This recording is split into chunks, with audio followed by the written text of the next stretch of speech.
In January 1924, the world learnt that Lenin, the founder of the Soviet state, had died. Around his coffin stood the members of his government, old Bolsheviks, who with him had carried out the communist revolution in Russia. Which of them was to take his place?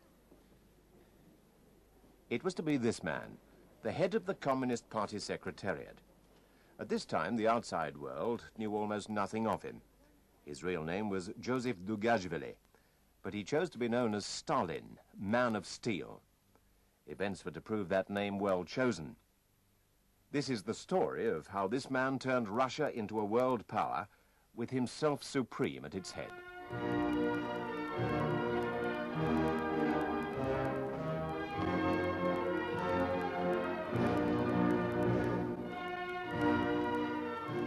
Stalin was looked on as dull and secretive and had not played a very prominent part in the revolution. He realized that true power lay within the Communist Party organization. So when the post of party secretary was offered to him, after several others had turned it down because it seemed so dull, Stalin saw the chance it would give him to be at the center of affairs. He could also appoint like-minded party officials throughout the Soviet Union. Many thought the man to lead the state was Trotsky, the organizer of the November Revolution and creator of the Red Army. He'd shown his ruthlessness in 1921.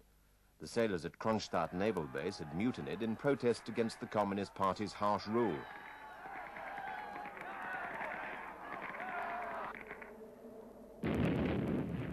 Trotsky's reaction had been swift. He'd ordered troops across the ice, and the revolt was crushed. In the Kremlin in Moscow, the disagreement between Stalin and Trotsky over the future of Soviet communism went on. Trotsky wanted the party to stir up revolution in countries threatening the Soviet Union. He looked forward to the steady and inevitable march of communist ideas throughout the world. But Stalin argued the way to protect the revolution was to make the Soviet Union herself strong. And his views prevailed. Trotsky was arrogant and had never really been liked within the party. In 1926, he was dismissed from the Politburo, and 2 years later, he and his wife were sent into exile. He sought sanctuary in a number of countries, including France, Norway, and Mexico, where he continued to denounce Stalin until his murder in 1940. By 1929, Stalin had promoted people loyal to him in the Politburo. Now he intended to force through his plans to modernize Russia without opposition. At this time, private trading and ownership of small businesses was still allowed under Lenin's new economic policy, which had been introduced back in 1921. But Stalin wanted complete government control over all production.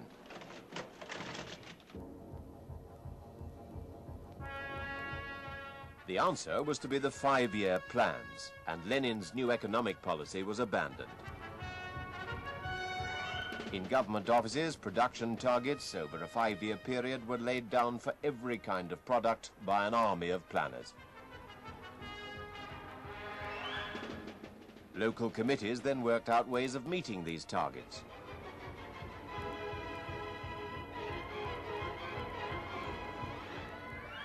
The new state had little money to pay for machinery, but there was no lack of people.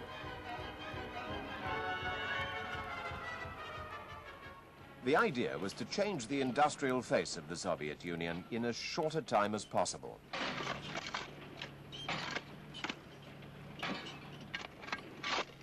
Tons of concrete had to be produced for the dams needed to control great rivers and create electric power.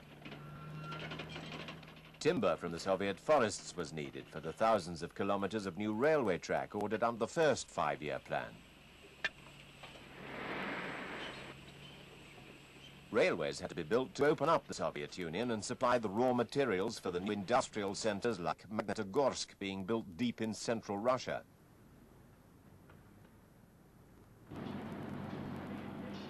Many Russians, inspired by the vision of a new society, worked hard to meet production schedules.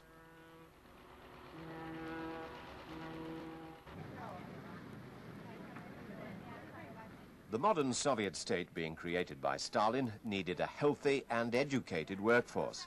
There was no place for the illiterate. Workers and peasants who could read and write and count would be of more use to the new industrial society. While the parents were being taught to read and write, their children were being trained in the new and expanding schools, universities and polytechnics. Research in science and technology was closely allied to the needs of the 5-year plan. New hospitals and clinics were opened, more doctors trained, many of them women.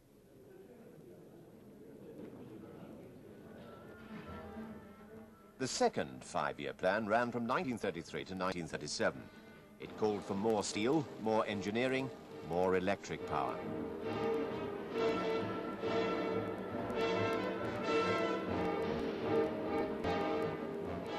Within the Soviet Union, there was no shortage of work, but this was the very period when America and much of Europe, including our own country, was suffering the effects of depression and unemployment.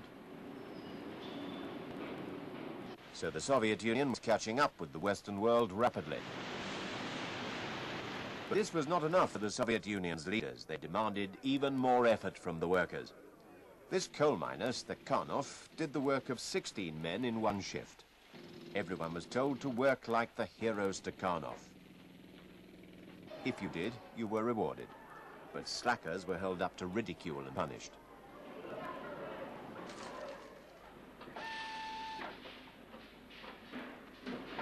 But in spite of this, Soviet industry kept going, and in the 1930s, the new factories began making some of the machinery needed for Stalin's other revolution, the revolution in farming.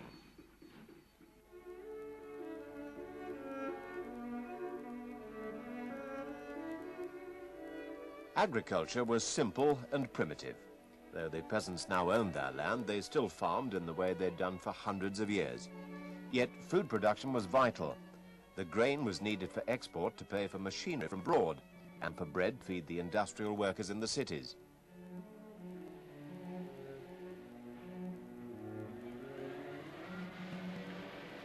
Peasants already had production targets. Often these were for much more than they could ever grow, and so officials came to inspect their crops and confiscated their harvest.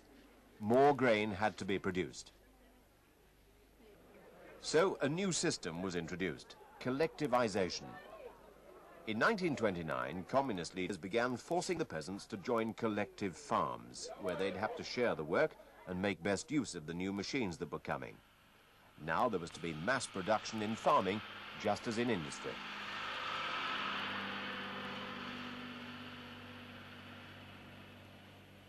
Many peasants hated the idea, especially the kulak or richer peasant, who now stood to lose everything. Fierce resistance broke out all over the Soviet Union. Rather than accept collectivization, peasants burnt their homes, destroyed their crops, killed their cattle, and millions of peasants were rounded up and driven off the land. The effect on farm production was disastrous. In 1930, the Soviet Union had produced a record 85 million tons of grain. But by 1934, during the first years of collectivization, figures fell to 69 million tons, and there was famine. But Stalin was determined that the peasant should accept collectivization.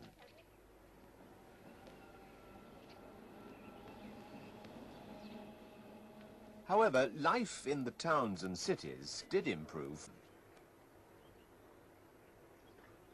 Official films were made to show workers how they could expect to live if they were loyal, hard-working citizens of the Soviet Union.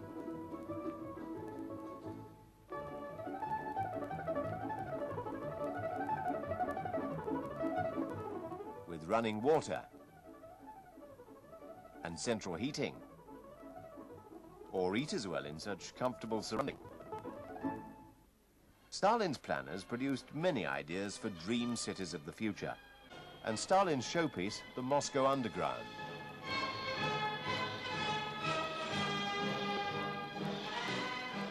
Each station was lavishly decorated in a different style, and for the first time, workers could use a fast and cheap service.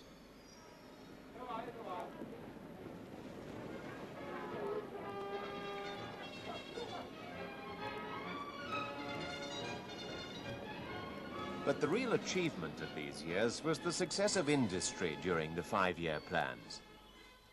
In the 10 years up to 1937, at the end of these first two plans, the figures for industrial output were going up dramatically. For example, by 1937, oil production had nearly trebled in those 10 years. Coal production had increased 4 times. And over 4 times as much steel was also being produced. And what of Stalin during these years? At party rallies, the applause appeared to confirm him as the unquestioned leader of the new Russia. But his ruthlessness had made him enemies, and he became convinced that they were plotting to get rid of him. Whether they were innocent or not, the hundreds of thousands of victims of Stalin's purges were likely to suffer the same fate. Yet, incredibly, they confessed, even apologized for these crimes, and awaited the sentence of the court.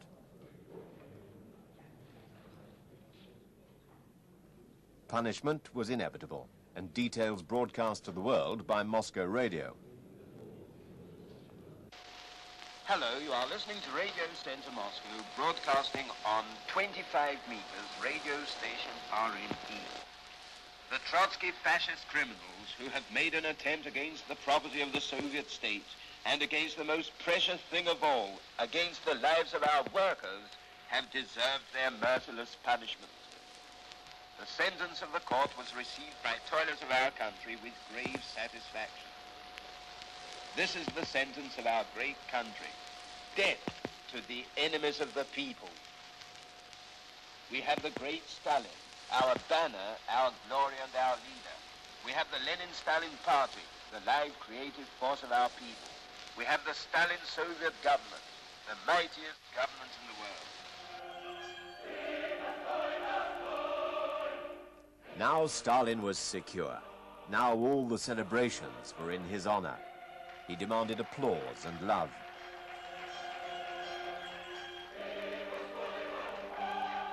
The cult of Stalin's personality had begun. Everybody bought the picture of the genius of the new age.